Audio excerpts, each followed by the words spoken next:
Welcome to today's session. My name is Barbara Gocharia. Today we are going to look at unemployment and inflation.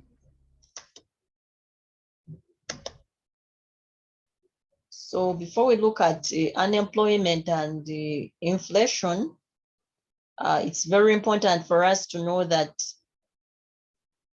these arise as a result of what we call fluctuations in business cycles, right? So let's first of all look at the meaning of business cycle. Business cycle basically means these are fluctuations, or what we simply call the ups and downs in business activity throughout an economy. So these ups and downs could, the ups are what you call the expansion or the boom. And the ups basically refer to periods when there is when an economy is experiencing speeding up of its economic activities, right? In other words, when there is a increased economic activity, or what we call an economic boom within an economy. And then the downs of business activity are basically the contractions, right? The contractions of business activity, and this will be shown by what we call a trough.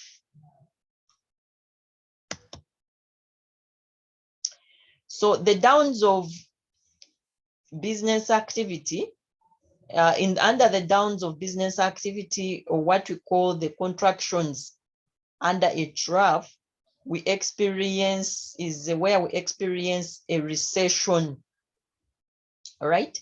And a recession is a period of low economic activity within an economy. It is also a period that is characterized by high levels of unemployment and the high levels of inflation. Now, a depression will be an extreme, right? An extreme of a recession is called a depression, right? And a depression can be global, actually. A depression can be global, where it's happening around the world. A recession can be in maybe one country or more, but may not be global. But a depression is usually global. For example, we shall look at, the world has experienced what we call the Great Depression, right? The Great Depression that happened after World War I and World War II. It was actually after World War II, right? But even after World War I, there was that recession that was experienced. So this is how the graph for the business cycle looks like. That red upward sloping curve illustrates the growth trend. And then this other curve, that blue curve, shows the ups and downs. And the ups will illustrate the peak or the economic boom, whereas the downs show the contraction or a trough, whereby under a contraction or a trough, what we call the downs of economic activity in an economy is a period where we shall experience the recession, right? And of course, we've seen that a recession is a period of low economic activity. It is also a period that is characterized by high levels of inflation and high levels of unemployment. And that's why our topic today, we are looking at employment and inflation.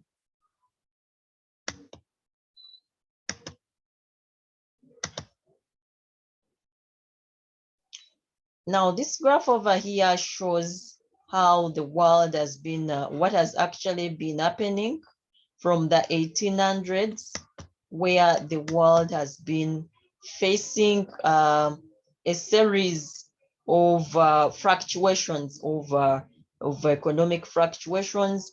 right from 1880, and where we see that in the period around 1890, there was a depression, right, which was called the Bering crisis, right?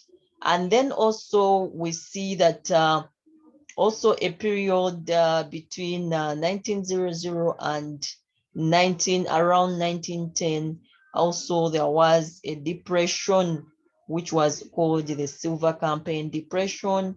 And then also the period of the post-World War One, there was a recession. World War One was the World War One occurred actually in 1914, from the period 1914 to 1918, and it was a war that started from Europe, right?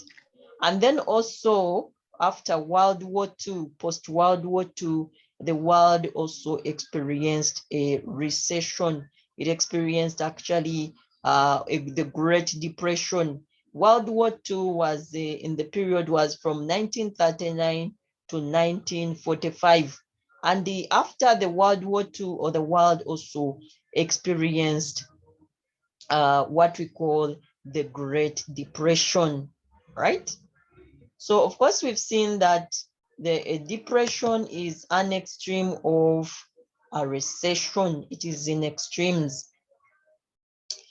Now let's look at unemployment. So what is unemployment? So unemployment, we are going to see what unemployment means, but unemployment brings along costs, right? Whereby we realize that when there is unemployment in an economy, we shall have loss of output. Why? Why? Because people are not working. If people are not working, definitely we shall experience low levels of output, right? And this is explained by Okun's law, which states that for every 1% increase in unemployment rate, the real GDP, the real gross domestic product, or the real national output declines by 2%. All right. So the real GDP, or the real gross domestic product, means that it is the GDP, or national income, that is adjusted that is adjusted in relation to the inflation, right? And also unemployment leads to increase in poverty. Of course, when people are not working, it will lead to poverty. Then it also leads to loss of human capital, whereby there are people that of course have skills and knowledge, but they are not able to find jobs. So it literally undermines their skills and the knowledge. Then unemployment also leads to social and political problems. The social problems could be in terms of increase in the crime rate. It could be in terms of political problems, of course, here, where we see that in most cases, most of the youths now become against maybe the incumbent governments, right? Putting those blames on whoever they can put the blames for not having for being unemployed. So it can lead to political problems as well. Now let us look at inflation, since we are looking at two variables in this particular session. Inflation by definition is the increase, it's the persistent increase in the general price levels as measured by the consumer price index. It is also referred to as the increase in the cost of living. Of course, with inflation, we are going to realize that it leads to increase in the cost of living.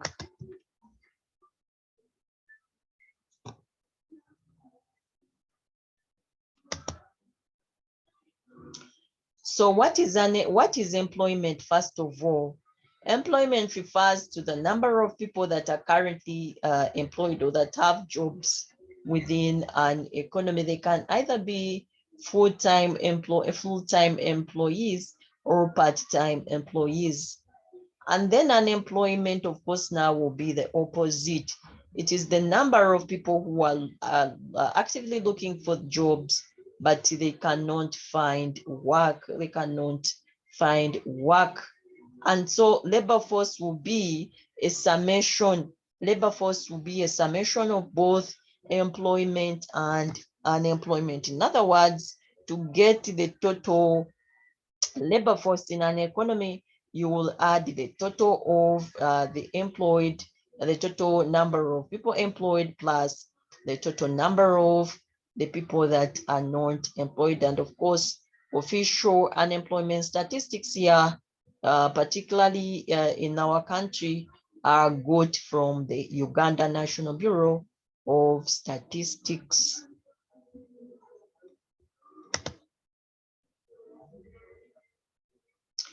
So there are a number of reasons why people become unemployed, but we basically have two basic reasons why workers become unemployed. Number one is that it could be because they are job losers. You lose a job. So if you lose a job, then automatically you become unemployed. Then others are job leavers. They just leave their jobs. Others just resign. And of course, at the end of the day, they become unemployed. So let's look at concepts or types of unemployment. So we have what we call frictional unemployment. Frictional unemployment. And the frictional employment is that kind of, it's voluntary.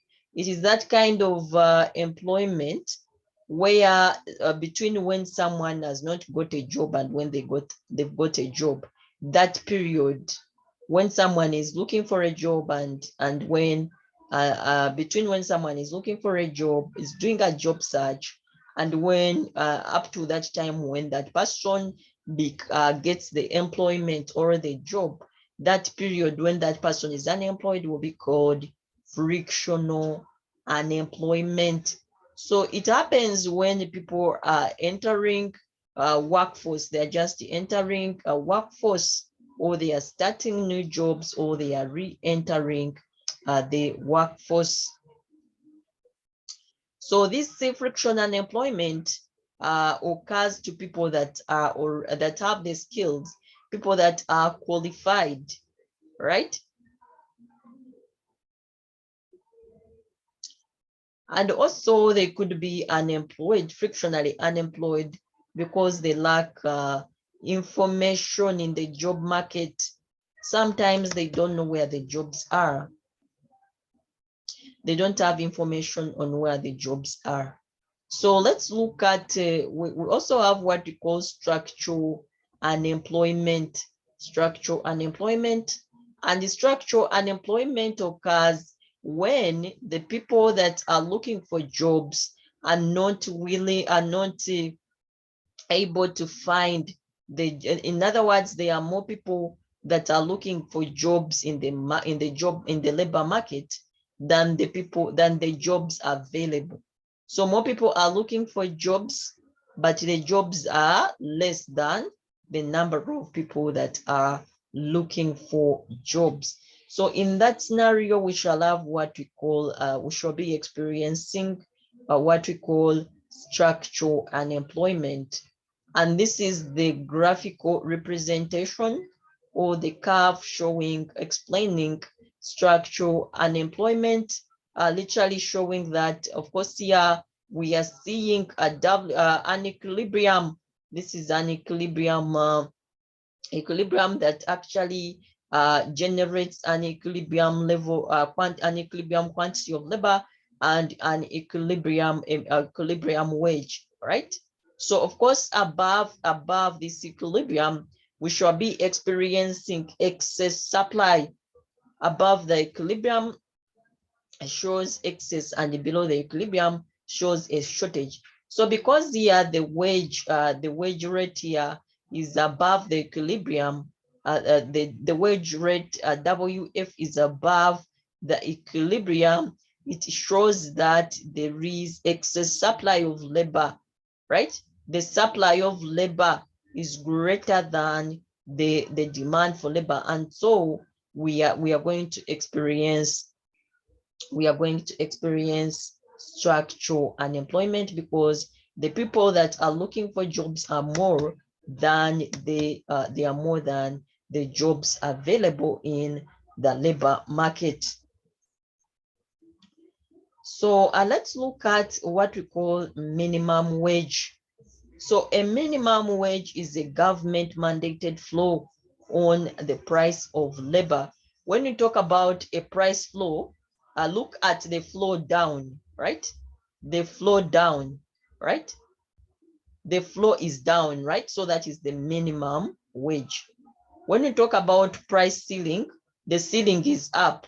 When you look up on above the house, up, you see the ceiling, isn't it? So that is a price ceiling means maximum price, right? But a price floor, you look at the floor down within the house, that is a minimum price. But in this perspective, because we are looking at unemployment, it will be the minimum wage. So this minimum wage, the minimum wage is set by the government. It is mandatory. It is a mandate. It is set by the government. Of course, here in our country, the government has tried to set a minimum wage, but I don't think it has been successful at the moment, right? But of course, developed countries, they have a minimum wage. Then we have unions. These ones are normally called labor unions. These are groups, these are basically groups of associations of workers, which agitate for improvement in the welfare of these workers. They could agitate, they carry out what you call collective bargaining. They can agitate for increase in the salaries of their members, right? Labor union members, that kind of a scenario. Then the efficiency wage. An efficiency wage is the wage that is above the equilibrium wage rate. An efficiency wage is the wage that is above the equilibrium wage rate. However, the government in its policies to make, some of the governments actually, the governments in developed countries, they can have policies to reduce, to curb actually unemployment, right? But in some of these policies, again, we might find that, again, some of these policies could lead to structural unemployment, as we shall later on discover in this particular session. So structural unemployment can happen because of a number of reasons. Number one, it could be because of changes, right? Change in the structure, right, of an economy. That's why it's called structural unemployment. So it could be because of changes, what you call changes as a result of technological changes, right? So for example, technological changes where we see that the world is getting digital, the TVs are now digital, right? We are using pay TVs and so on. So of course, increase new technology requires new technological skills. So as long as the people that have previously been working have not been able to upgrade to the new technological skills required as a result of changing technology, they'll become unemployed.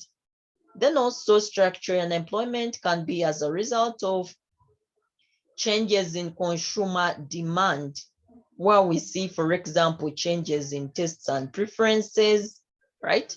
Changes in tastes and preferences, and of course, that one, as long as the consumers, are changing their tastes and preferences in this favor of the goods and services sold, for example, then this will lead to unemployment. All right. Of course, when you're losing customers, at the end of the day, you're losing out on your work or your job. Then structural unemployment can also be as a result of international competition. International competition, of course, this competition comes with, for example, better products that are competing globally, right? So, of course, at the end of the day, this one, if the economy cannot compete favorably on the global market, this will lead to unemployment to some of its citizens. So that will definitely lead to structural unemployment. So let's look at the natural rate of unemployment. The natural rate of unemployment is that normal unemployment rate around which the actual unemployment rate fluctuates. So what is the actual unemployment rate, right? So the natural the unemployment rate that arises from effects of frictional and the structural unemployment is the natural rate of unemployment. In other words, the natural rate of unemployment is equal to structural unemployment plus frictional unemployment. When you add frictional unemployment plus structural unemployment, you get the natural rate of unemployment. We've already looked at structural unemployment, and we've already looked at the meaning of frictional unemployment, right? Then we have what we call the cyclical unemployment. So cyclical unemployment, when you subtract actual rate of unemployment minus the natural rate of unemployment, you get the cyclical unemployment. So literally, the cyclical unemployment is a deviation, is that difference between that you get when you subtract actual unemployment, actual rate of unemployment minus the natural rate of unemployment. And if that value that you get is that value could either be positive or negative. But if it's a positive value, then it means that the actual unemployment rate is greater than the natural unemployment rate. And this happens when usually when the actual unemployment is greater than the natural rate of unemployment. This one should have been usually is caused by a recession. It is usually caused by a recession. So when that cyclical unemployment, when that cyclical unemployment is a positive figure, then it means that the economy is experiencing a recession.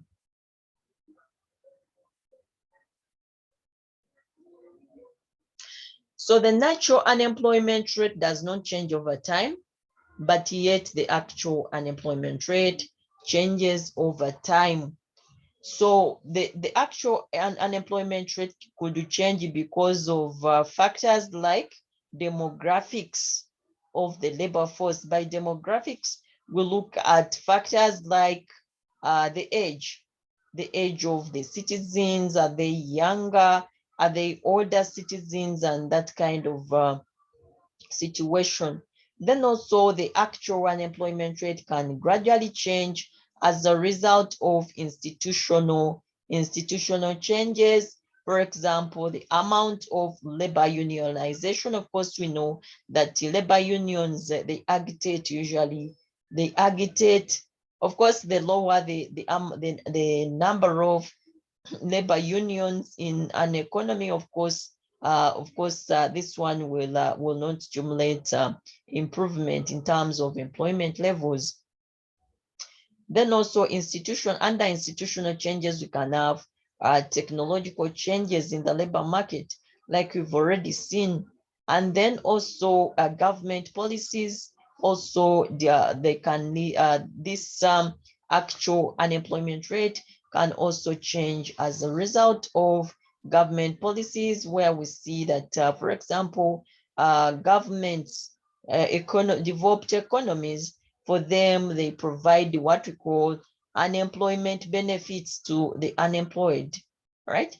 That may not be possible here in Africa, but the developed world, they provide unemployment benefits for the unemployed. So of course, if the unemployment benefits are not provided, of course, that one will lead to the change. The actual unemployment rate will be changing gradually. Then also, if the government, of course, the level of training, depending on whether the government is training the unemployed, depending on whether it's providing them with subsidies. The subsidies could be in terms of maybe reduction in taxes, right? So depending on whether the government is doing such, if it's not doing that, then of course the unemployment levels will increase. So let's look at the causes of unemployment. Number one is unemployment can be caused by rapid population growth, where we see, for example, we've seen that structural unemployment is caused when, as a result of more people, more laborers looking for job. More people looking for jobs, more people doing the job search, but the jobs in the market are few. The jobs in the labor market are few than the number of people that are looking for these jobs. So even rapid population contributes to unemployment. The type of education in most of these countries, most of these developing countries, they have trained us to be job seekers and not job creators. So that one also, the education system also can contribute to the unemployment levels. Industrialization, which basically focuses on capital intensive technology instead of labor intensive technology. Here we mean that it means that with industrialization, more machines are used, right?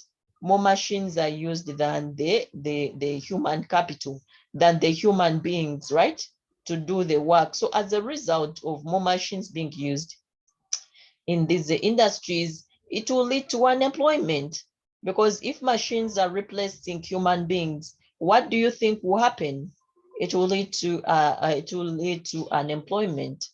Then over dependency on fuel export costs. So of course we know that if there is increase in exports, this of course provides employment, especially for the domestic industries that are able to export. And of course, as they export in these industries are providing employment opportunities or jobs for the country's citizens. But when the exports are few, of course, at the end of the day, this will lead to unemployment.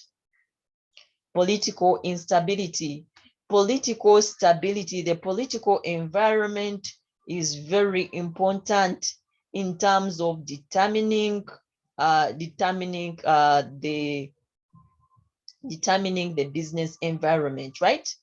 Because just imagine that people there are gunshots all over the place. People are running left, right, and center. There is no peace. There is political instability.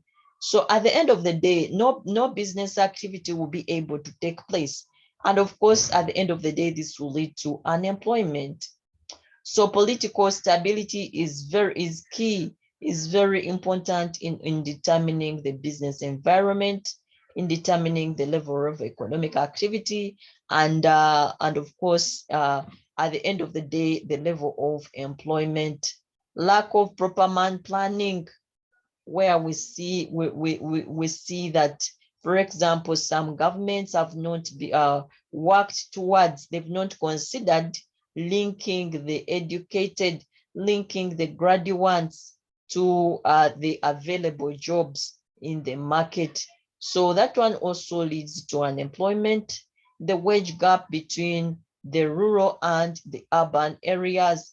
So here you could realize that for some jobs, because they are in rural areas, and in these rural areas, there are no social amenities, right? There is no electricity, there is no internet.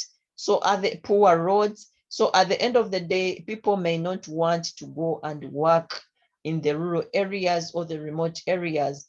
And of course, at the end of the day, they will stay unemployed. What are the measures to control unemployment? Number one is decrease in taxes, which we basically call the expansionary fiscal policy, right? When you decrease taxes, when the government decreases taxes, it is practically stimulating businessmen and businesswomen to carry out business. Of course, when it is contrary, when the government increases taxes, it is demotivating, or it's discouraging businessmen or businesswomen. But when it decreases taxes on the taxes, of course, on these businesses, at the end of the day, maybe the taxes on the goods and services sold, at the end of the day, it's stimulating business or economic activity.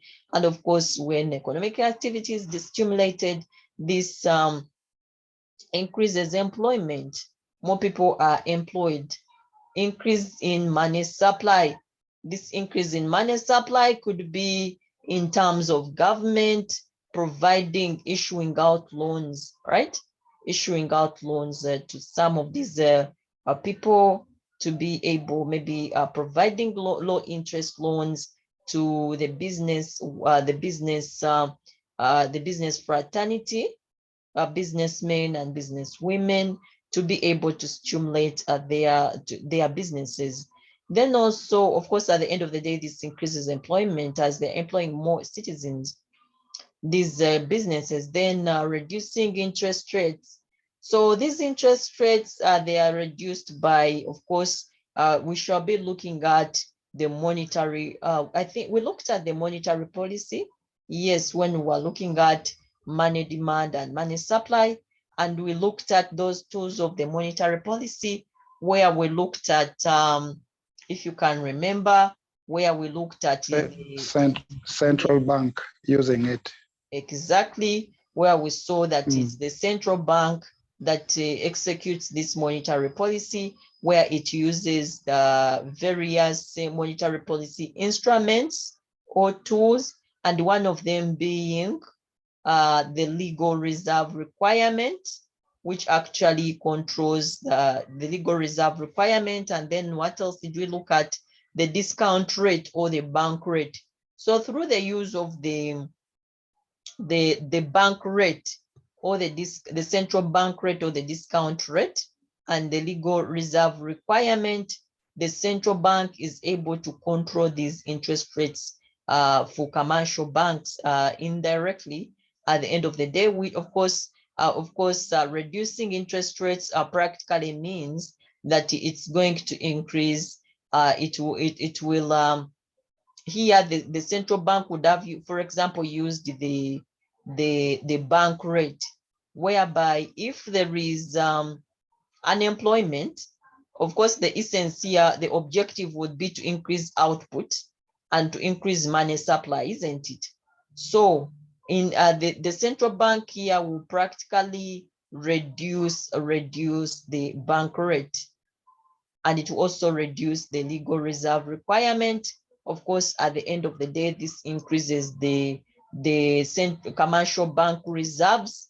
And then, of course, at the end of the day, these commercial banks will reduce, they will reduce their interest rates on loans, and they will give out more loans. Of course, when there are low interest rates on these commercial bank loans, it encourages, it stimulates the business fraternity, the businessmen and businesswomen, or the borrowers, to the prospective borrowers, to borrow money from these commercial banks. And of course, as they borrow money, this increases money supply, not only increasing money supply, but also stimulates them to, of course, to invest in more money in their businesses, of course, to boost their businesses.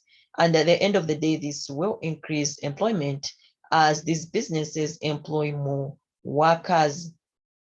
Improvement in information, we've seen that some of the unemployment is due to lack of information in the job market. So the government can avail this information about the jobs available, right? Such that people know. Then providing financial support. This can be in a number of ways, one of which we've seen providing loans, all right? Low interest loans and other measures. Then political stability, of course, we've seen that one of the causes, of course, that as we are realizing that some of these measures are actually working against the causes. You look at the causes and you try to, and you actually sabotage those causes of the unemployment. We've seen that political stability is important in determining the business environment or the economic activity. So political stability, of course, if the government has to ensure security, right? To ensure security and peace such that people work without any stress, right? And then improvement in marketing of agricultural products. Of course, given the fact that particularly here, our main source of I should say foreign exchange is from agricultural products, right? From agriculture is agriculture is the backbone of our economy. So of course, when you improvement in marketing, looking for markets, right? For these agricultural produce, for these farmers, that one, in that case, you are creating more employment. Carrying out land reforms. In a number of instances, we've seen that some of these people are, some of the unfair treatment, right? Unfair treatment by the so-called rich men who purchase or buy this land, and they displace these poor squatters, right, on this land. And you find that this is injustice in itself. And of course, the land laws have to be reformed at the end of the day, right, to ensure that these people are not those bona fide occupants of those places, right? Those pieces of land that are usually bought by the so-called tycoons, right? So, of course, if the land reforms are done in a favorable way, in a way that provides the justice to these people that are misplaced or misplaced or chased out of this land, then it leads to more employment, because these people will be able to, for example, cultivate on that land and do a lot of constructive economic activity on that piece of land, setting up recreation facilities for the unemployed.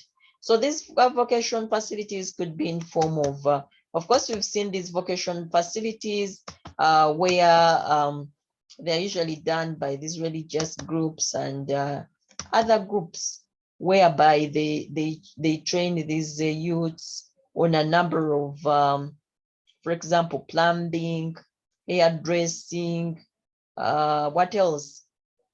Tailoring, right? What else? Cooking, is it catering, right? So all those ones are aimed at skilling the youths, right? You've heard of Skilling Uganda. So all those ones are aimed at skilling the unemployed youths to ensure that they can be job creators. So let's look at inflation. That was unemployment. Let's look at inflation. So we've already seen that inflation is defined, can be defined as the increase.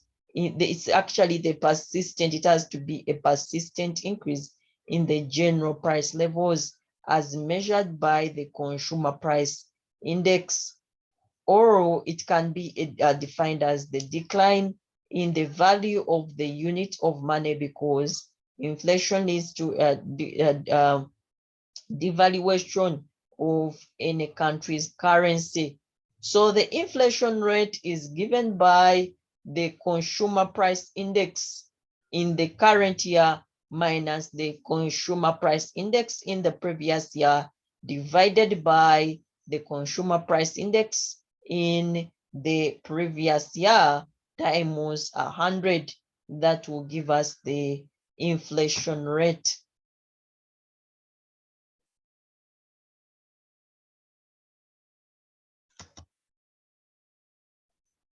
Then the real wage will be the wage that is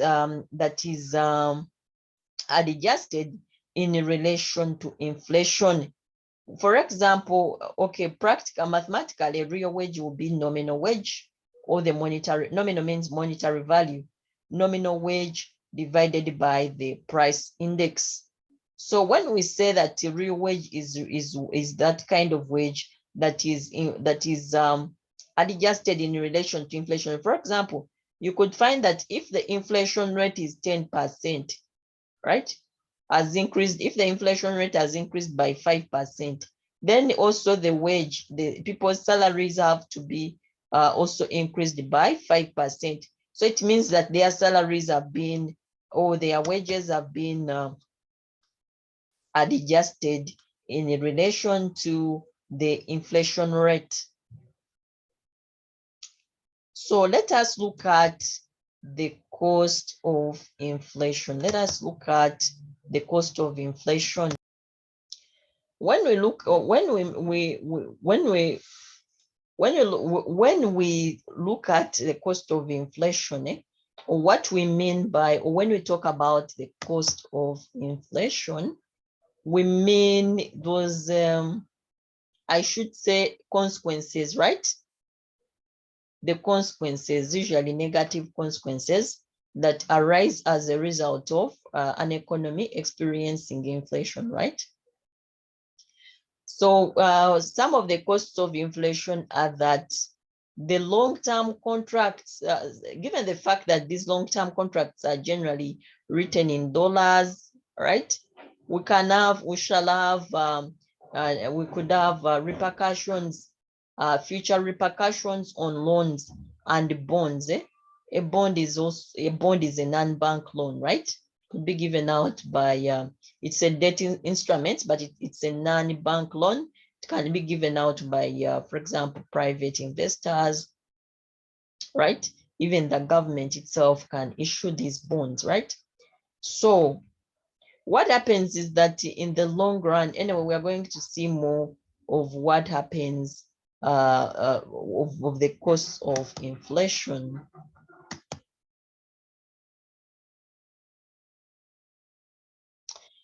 So what happens is that in the long run, we might have either losers or winners, right?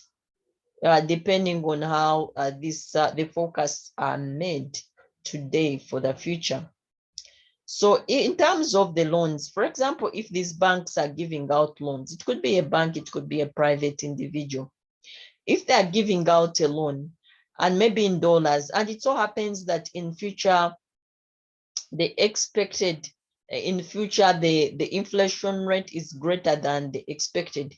Of course, here, if you're giving out loans, if the bank, for example, is giving out loans, it will have expected inflation. It will speculate that maybe the inflation rate after 5 years, for that duration that the borrower is supposed to repay the loan, the inflation rate might increase maybe by 5%.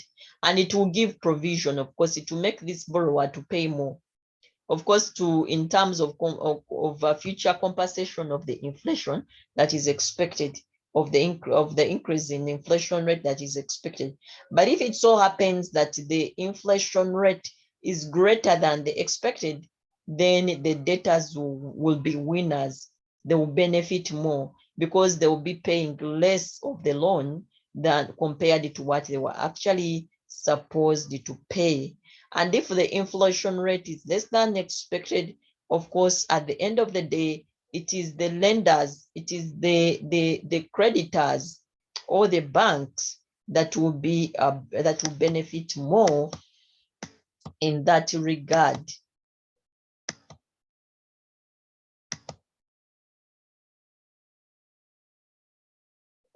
So the real interest rate will be given by the nominal interest rate minus the expected inflation rate.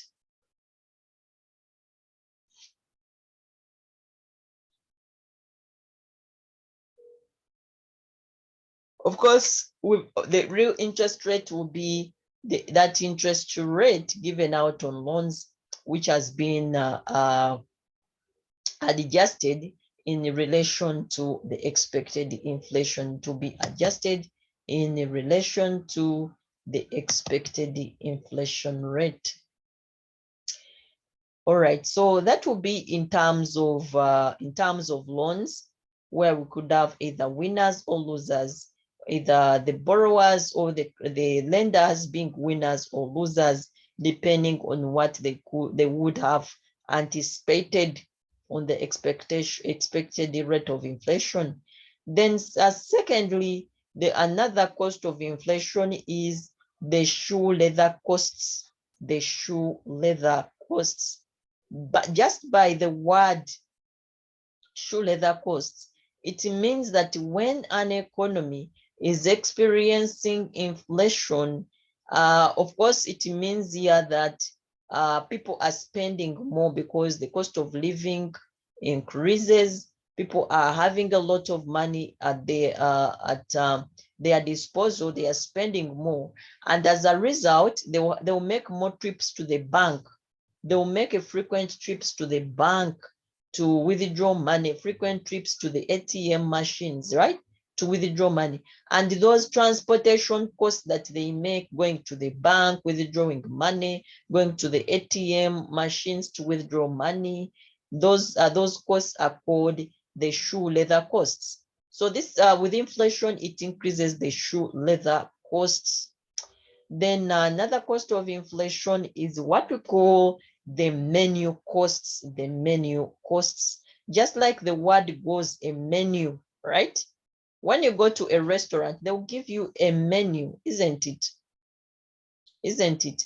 Where it will be a list of the kind of foods that are served in that restaurant, right? So the menu cost here means, right? Yeah. So the menu cost here means that when, of course, we've seen that inflation is the persistent increase in the general price levels in an economy as measured by the consumer price index. So it means that as these prices are fluctuating, as they are increasing, even these people, for example, in restaurants, they'll have to change those menus, right? Those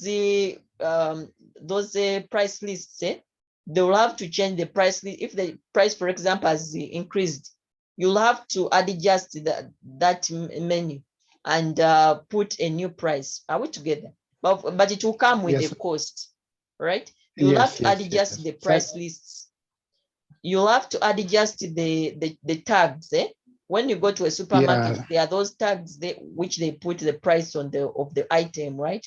So if the price has increased, you have to remove that tag and put another tag. So all that comes with a cost. So that's what we call the menu costs, which is also a cost of inflation.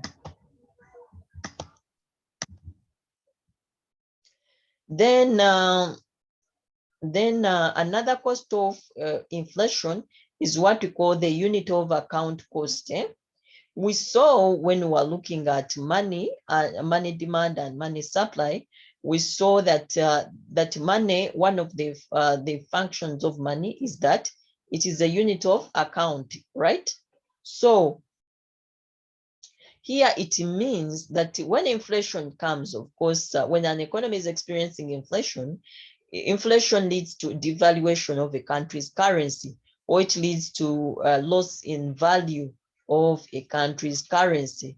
So at the end of the day, this inflation will reduce the efficiency of it will lead to the currency to lose its value, or depreciation or devaluation of a country's currency. Then also it distorts allocation of goods and resources, right?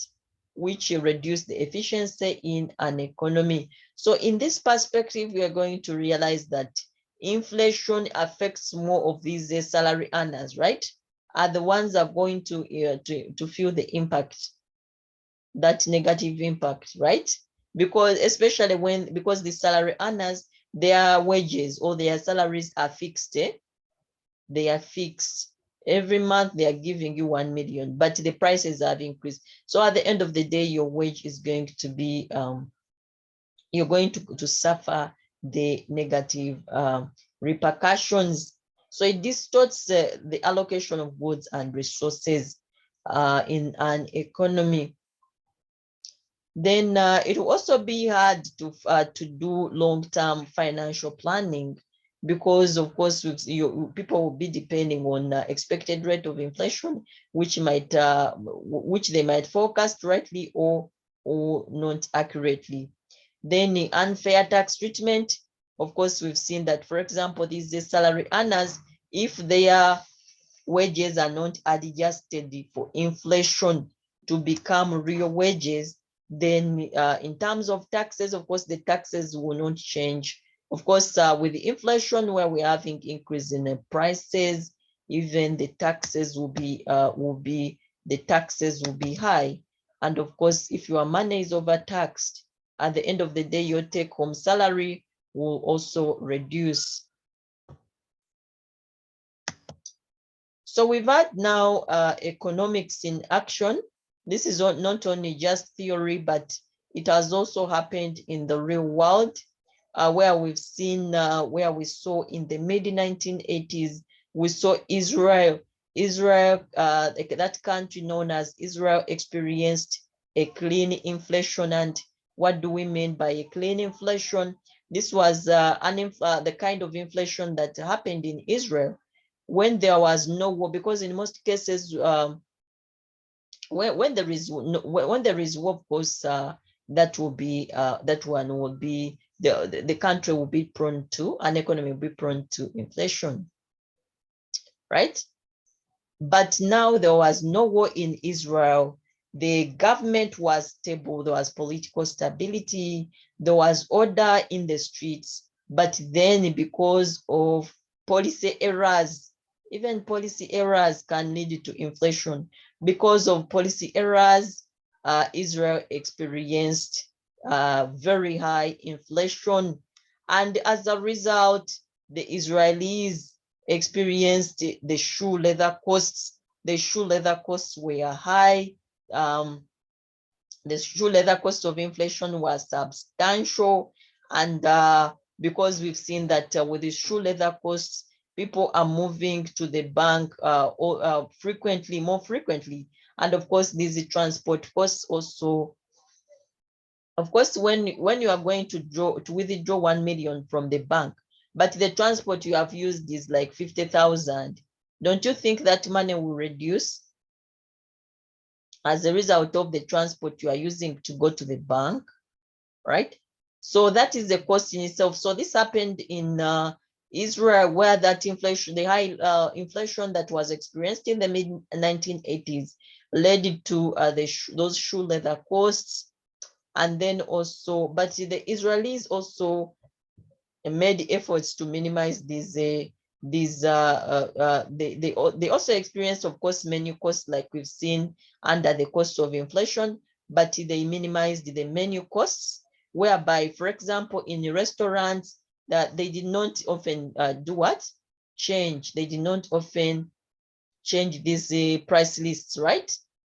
For example, if the prices have increased, you can just use word of mouth to tell the client that the price has increased to this. You don't have to reprint or develop another menu or another price list. Yes. Or could it be that the government gave them subsidies such that they just leave the menu untouched? That what?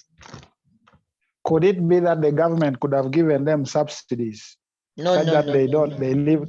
No, no, no, eh, no, no. Okay. No, no, no, no. So here they were just managing the menu cost. You can control this one. You don't have to print more menu, whatever the menus in the restaurant. You don't have to reprint price lists. Yeah. You can even decide not to put these price tags. And you just tell someone when someone enters the supermarket, you just tell them that this item is this much without putting a price tag, because all those are menu costs. So that's how they managed. And then also it was hard for them to make decisions because prices kept on changing. So this has happened. It's not only theory. Let us look another way at another way to estimate how bad inflation can be is by using the rule of 70. The rule of 70. So the rule of 70, according to this rule, if you get 70 and you divide it by the annual inflation rate, right? If you get 70 and you divide it by the annual inflation rate, you get a value that will show you that will be an approximate of the number of years that price level will double, right? So if, for example, the annual inflation rate is 2% and you get 70 and you divide it by 2 and you get 35, 35 would be the number of years it will take for that inflation rate to double from 2% to 4%. That is the rule of 70. Can I ask a question? Mm. What factors are kept constant for this 2% to double in 35 2% years? is just an example. Yeah. The annual inflation Okay. rate could be 5%, depending on the economy. Okay. It could be any other rate. The 2 is just, it's not a fixed figure. You could find that the annual inflation rate, when they've calculated for that particular economy, maybe it's 5%, depending. So you get that annual. No. You get that annual inflation rate for that. I was only looking So if the for a annual factor inflation that rate, has for to be example, is constant. 5%, and you get 70 divided by 5%, what will be that? 14, Yes. So it means it will take 14 years for that inflation rate to double from 5% to 10%. Yes. So that is the rule of 70. So that one, it will show you, it will help you to know how bad of course the less years it takes to double, that one will be how it will be not good. So let us look at the types of inflation. We have creeping inflation. So creeping inflation is a kind of inflation. Here the inflation rate does not exceed the production growth, the rate of production growth, right? Does not exceed the rate of production growth. Of course, when we talk about production growth, we are looking at the increase in goods and services in the total goods and services in an economy. That rate, then but then the creeping inflation is less than 10%. Then we have galloping inflation. Galloping inflation for retail, galloping inflation, the inflation rate will exceed the rate of production growth, and this is not good. And the galloping inflation ranges from 10% to 100%. That there, right? It is between 10% and 100%, the inflation rate. So at that rate, galloping inflation here, the money loses its value. The money loses its value, it loses its purchasing power, and the people begin to hold little money. Remember when we were looking at money demand, we saw that when there is inflation, people will hold less money. Rather, they will rather hold interest-bearing assets than doing what? Than investing their money in the real money balances. Are we together? Or the cash balances. Madam.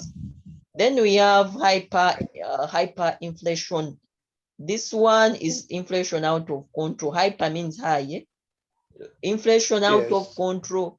Here you can find the inflation is over 100%. The inflation rate is over 100% per year.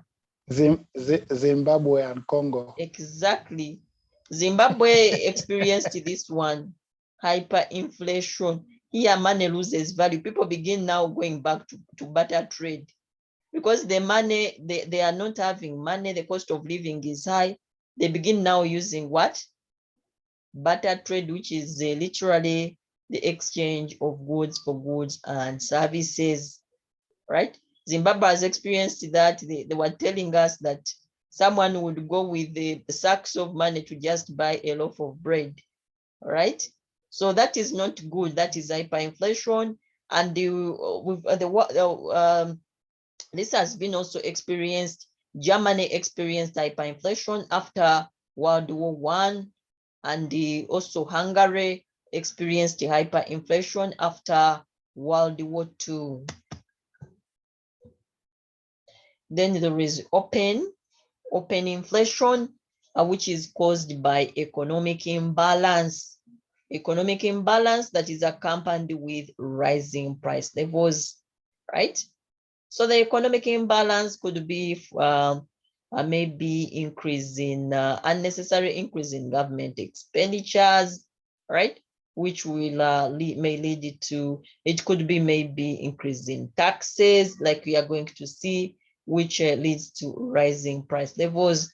Suppressed inflation.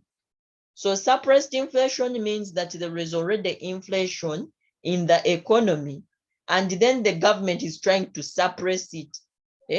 The government is now trying to curb that inflation. For example, what it does, you might find that the government now controls the supply of agricultural products. Are we together? For example, when we were facing the COVID-19 pandemic, we are still facing it, but in the first lockdown where people were hiking the prices of food, the commodity prices generally, and the government was trying to persuade these people, don't what? Increase the prices, don't do A, B, C, D. But of course, because they are private business owners, you cannot, government could not control them.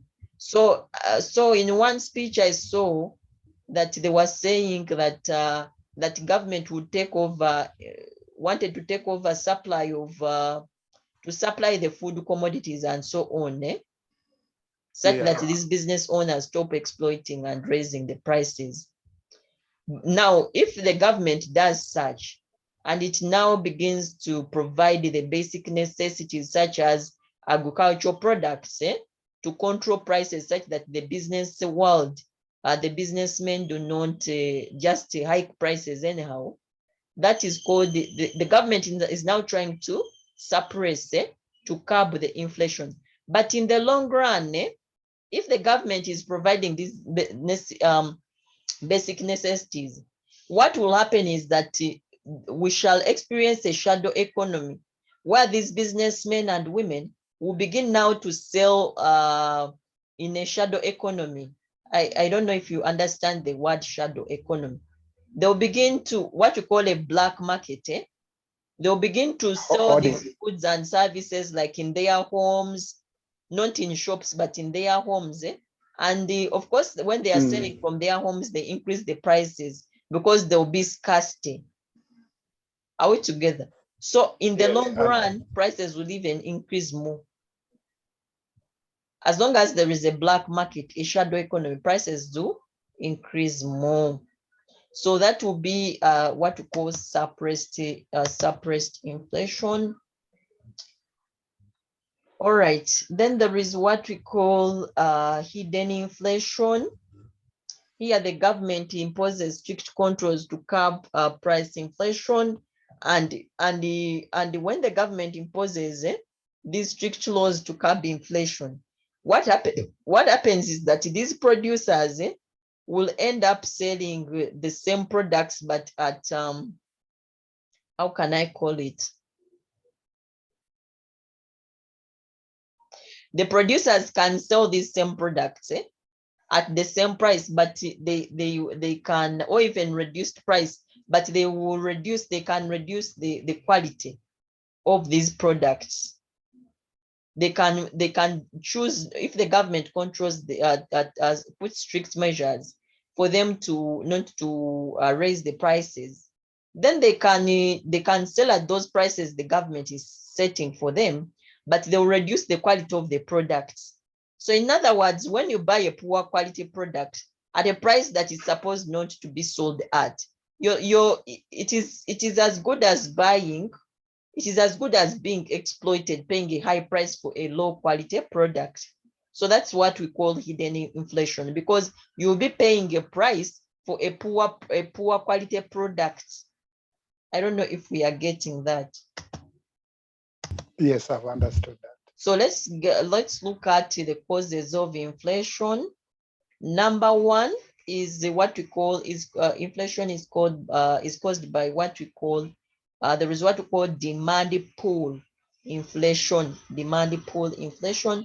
This is caused when the aggregate supply is greater than the aggregate demand. Sorry, this is caused when, that's why it's called the demand pull.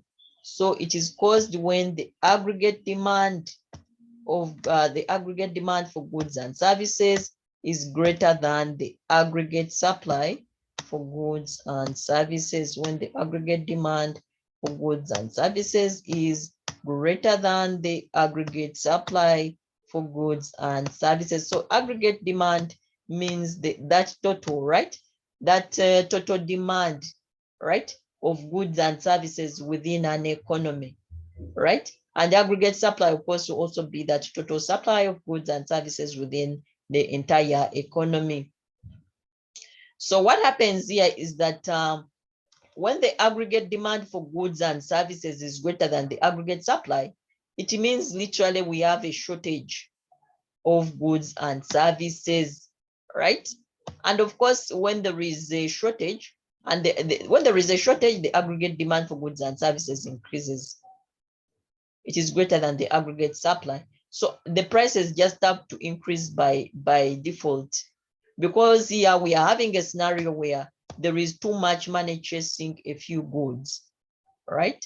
So there is literally a shortage in the supply of goods and services, but the demand is high and the prices will now increase.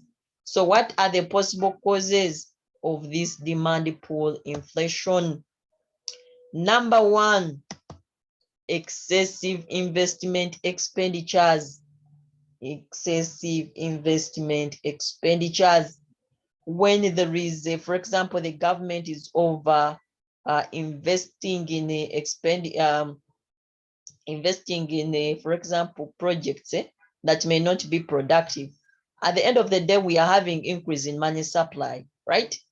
Increase in money supply. If there is excessive increase in money supply, but nothing is done to increase the supply of goods and services in an economy, we are going to have a scenario, because we saw that increase in money supply increases the aggregate demand for goods and services. When people have money readily with them, they will just spend anyhow.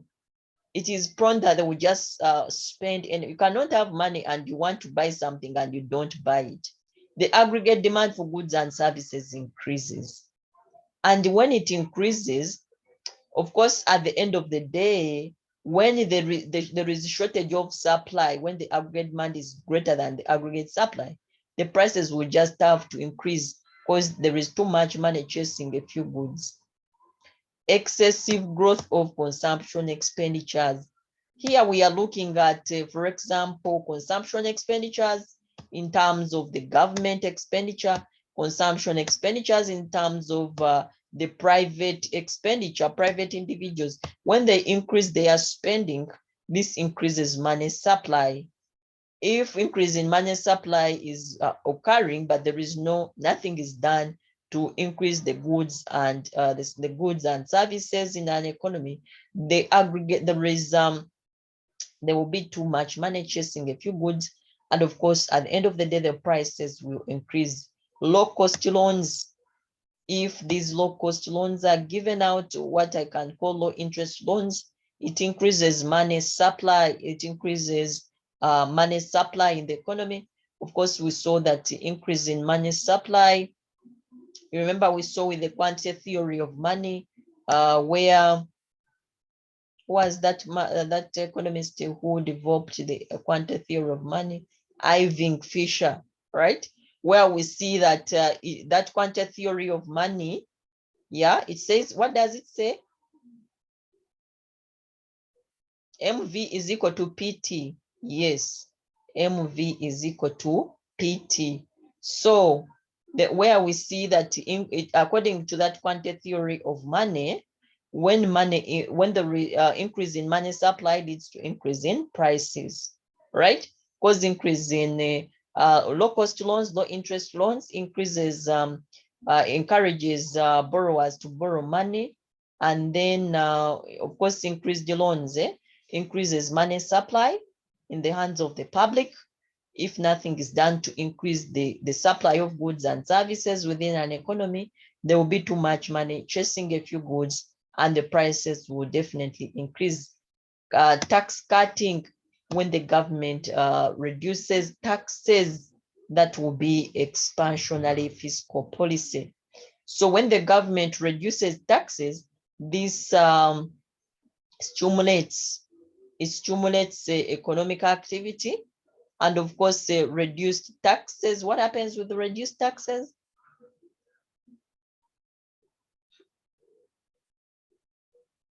Reducing taxes is practically expansionary fiscal policy. Expansionary fiscal policy. And reducing taxes here, it is going to increase money supply. It's going to increase some money supply because it boosts economic activity, number one. It boosts economic activity, number one. This economic activity in the long run will increase money supply. If nothing is done to increase the goods and services in an economy, we can have increase in the prices. Persistent increase in the prices leading to inflation. All right, then of course we see that much as the tax reduction might be aimed at stimulating investment, if this investment is excessive, like we've seen in number one here, it might lead to increase in money supply. Then augmentation of government expenditures. Augmentation is increased. Government, unnecessary government expenditures here is what we are talking about. I will not mention these ones because I'm not a politician, but expenditures that are not that are done in unproductive ventures, those ones, if they are done in productive ventures that will boost economic activity and of course boost the economy, those ones are good. But unnecessary, those ones, it will increase to excessive, it will lead to excess money supply in the economy. And if nothing is done to increase the supply of goods and services in an economy, we shall have too much money chasing a few goods and thereby experiencing what? Experiencing demand pull inflation. I've not had any question, and I'm assuming we are on the same page. Another cause of inflation is the cost push. The cost push inflation. The other one was demand pull. This one is cost push. So like the word goes cost push. Cost push inflation arises when there is increase in the cost of production, yeah, by these farms, by these producing farms, by these producers, by these suppliers. If there is increase in the cost of production, it is costly for them to produce the goods and services, then we shall experience, of course, when it's costly for them, this will reduce output produced, and finally they will also increase the prices of the goods and services, leading to what we call cost push inflation. What are the possible causes of cost push inflation? Wage increases without productivity increase. So the business or these business farms can decide to increase wages or salaries of their workers. But if they increase salary without increasing the output produced, at the end of the day, they will be forced to increase the prices of the goods and services that they are selling, just to, should I say, to cope up. So at the end of the day, the prices will increase. Supply shock is also another cause. It can also be called supply shock inflation, but if there is a supply shock, that one will also be under cost push inflation. So supply shock inflation comes in when there is decline in the supply of important inputs like oil or food, right? On a number of occasions, we realize that when there is increase in fuel prices, it's just definite that transportation costs will increase, and this will be will be transferred to the increase in the prices of many other goods and services within the economy. So increase in fuel prices, that one is shortage in the supply of fuel, right, will increase the prices. It's just definite. Then shortage of supply of food being a necessity, right? If there is shortage of supply of food, then you just know that there's going to be increase in the prices in an economy. Just look at when we were experiencing the first lockdown, people were not working, there was shortage of supply of food, commodities, because people were locked up in their houses, right? So at the end of the day, what happened? People began to hike prices. So there is nothing like theory. We are talking about the theory, but this theory is also economics in what? In action. Are we together? So it's good that the things we are studying here, it is not just ending in the books, but it's also it also happens in action, where we are seeing these scenarios happening. Then another cause of cost push inflation is imperfect competition.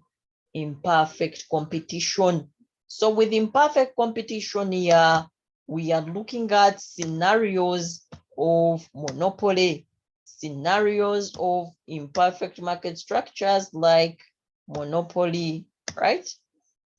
So I believe we've studied about monopoly. I don't know, but a monopoly is a price what? A price maker, right? A monopolist is a price discriminator. So with the monopoly, what we have to know is that no allocative efficiency is attained under monopoly, right? And what happens? A monopolist is a single seller of a product that does not have a close substitute. So as a result, he or she becomes a price maker. And here, a monopolist, remember, I don't know if you have studied some microeconomics, but a monopolist experiences an inelastic demand curve. An inelastic demand curve, literally meaning that even if he increases the price by a bigger proportion, very little is going to be, there is going to be a very small change in the quantity demanded. In other words, people will not have an alternative. So a monopolist, at the end of the day, the output produced under monopoly is lower than the output produced under perfect competition when there are many sellers of an identical product, right? So a monopolist comparing, for example, monopoly and the perfect competition, the output under monopoly is lower than the output under perfect competition. And the price under monopoly is higher than the price under perfect competition. So as long as there is no competition in the market, there are no there is only maybe one seller, right? This monopolist here of a commodity that does not have a close substitute, then we are going to have inefficiencies in terms of low output produced, in terms of high prices, because a monopolist is a price maker. Increase the taxes. So when the government increases taxes, right, it is going to do what? To increase the cost of production for these businesses, isn't it? Just imagine you are working with mobile money business, but they've increased the taxes on what? On those services. What will happen? You also have to increase the charges to also survive, isn't it? So at the end of the day, who is going to suffer the high prices? The consumer. So increase the taxes increases the cost of production, which leads to inflation. And that's why we are calling it cost push inflation, because it increases the cost of production of these businesses, which in turn also increase the prices of goods and services they are selling.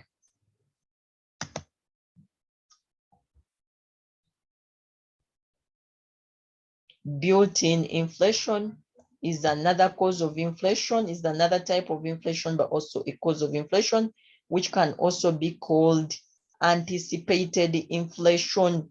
So with anticipated inflation, it's actually expected inflation, where, for example, suppliers or producers are expecting that the prices will increase in future, right?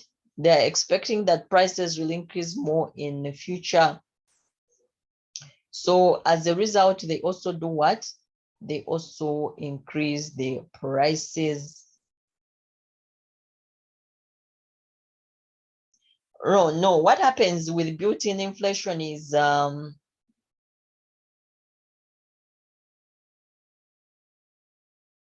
you expect these prices to do what? To increase in the future. For example, you look at the history. If you look at the past, and maybe the inflation rate has been increasing after 5 years, it increases by 2%. So you know that maybe after the next 5 years, the inflation will also do what? Will increase by 2%. It will double, like we've looked at the what? That rule of 70. It's expected what? Inflation. Are we together? We've seen the cost of inflation, where we've seen that lenders, for example, commercial banks, when they are lending out these loans, they will give provision. They will I don't know how to explain it now. They'll give provision for these lenders, for these borrowers, to pay a little more money, a little more money in case the inflation increases in the future. Are we together? So if, for example, they expect that if this loan is for 5 years, and they are expecting that within those 5 years, the inflation rate might increase by 2%. Yes? Then they will make this principle to be like the interest, maybe, to be also to provide for that amount of money. Are we together? Like they look at the exchange rate. What I'm if they were supposing it, the current loaning rate is to be 5%, and they're expecting an increase of 2% in the next 5 years. So you can make it like 7%. Okay, now Something like that. Are you getting? Like you're providing it as a contingent that, for example, because we've seen that inflation reduces the what? The value of money. So if the value of money, the exchange rate will be in the, if inflation is to increase by 2%, that is what we call real, that's what we saw as real interest rate, which is that interest rate, for example, on loans, which is adjusted in terms of what? Of the inflation they expect to be in future for that period when this borrower is supposed to repay that loan.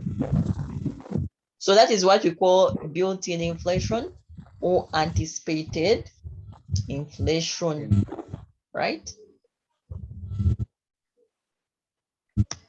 Supposing this